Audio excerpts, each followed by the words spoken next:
kami, saya hendak membaca buku yang bertajuk Batu Belah Batu Bertangkup yang diterbitkan oleh Mind to Mind M. Sendirian Berhad, bergenre kisah kanak-kanak. Karakteristik pada cerita ini ialah Pak Tani, Mak Tani, Melor dan Pekan. Pada suatu masa dahulu, terdapat sebuah kampung bernama Kampung Batu Belah. Nama tersebut berasal daripada suatu batu besar berbentuk kepala manusia yang boleh terbelah dan ternganga.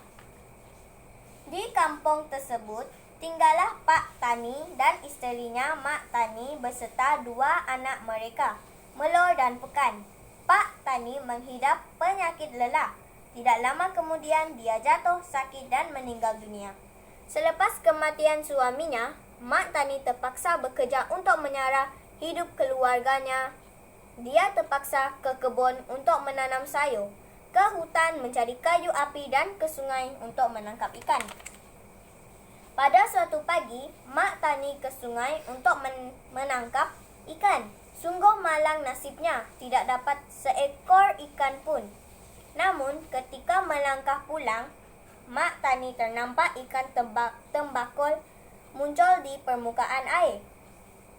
Telur ikan tembakul amat digemari Pekan. Mak Tani menangkap ikan tembakul tersebut dan mengambil telurnya. Setelah itu, dia pun pulang ke rumah. Setiba di rumah, dia menyuruh Melor memasak telur tersebut.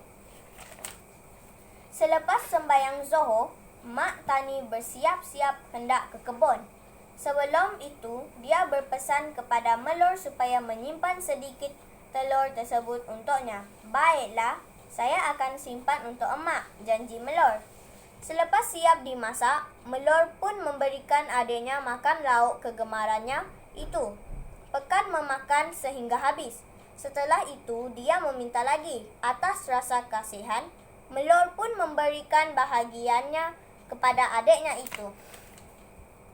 Setelah habis, Pekan meminta lagi. Kini, lauk yang tinggal adalah bahagian yang disimpan Melor untuk ibunya. Melor enggan memberikan kepada adiknya, akibatnya Pekan meraung-raung mahukan telur tersebut.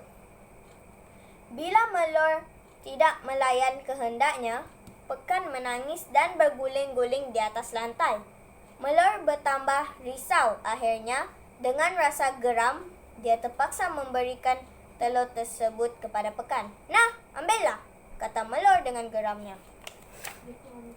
Tidak lama kemudian, Mak Tani pun pulang. Perutnya berasa lapar. Sesampai di rumah, dia terus mencari telur ikan tembakul yang dimasak Melor tetapi tidak terjumpa. Dia lalu bertanyakan kepada anaknya itu, "Maafkan saya, emak, telur itu sudah habis dimakan oleh Pekan," beritahu Melor sedih. "Sampai hati kamu tidak menyimpan sedikit untuk emak. Emak sangat kepingin merasanya," kata Mak Tani kecewa. "Kamu tidak sayangkan emak. Kalau begini, biarlah emak ditelan batu belah," kata Mak Tani akhirnya. Dia terus berlari menuju ke batu belah. Walaupun Melor mengejarnya, namun ibunya sudah ditelan batu belah. Kini, tinggallah Melor dan Pekan, dua beradik. Mereka akhirnya meninggalkan tempat tersebut. Setelah berhari-hari berjalan di dalam hutan, mereka akhirnya ditemui dan dipelihara oleh Nenek Kebayan. Nenek Kebayan menghadiahkan seekor anak ayam jantan kepada Pekan. Setiap hari, ayam tersebut akan dicampakkan ke sungai supaya ia berenang semula ke tebing. Apabila besar, ayam tersebut menjadi ayam jagoh yang kuat. Pada suatu hari, pihak istana telah mengadakan pertandingan ayam sabung. Pekan lalu membawa ayam jagohnya untuk menyertai pertandingan tersebut. Dalam pertandingan tersebut, ayam jagoh milik Pekan telah muncul sebagai pemenang. Pekan akhirnya ditawarkan bekerja sebagai penjaga ayam-ayam jagoh milik Sultan di istana. Dalam pada itu, putera Sultan telah terpikat dengan Melor. Mereka akhirnya berkahwin dan hidup berbahagia.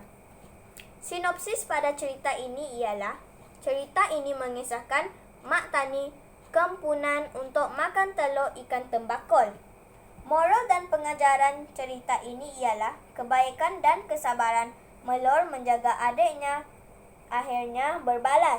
Pekan pula berjaya membalas kebaikan kakaknya. Melor akhirnya berkahwin dengan putera raja.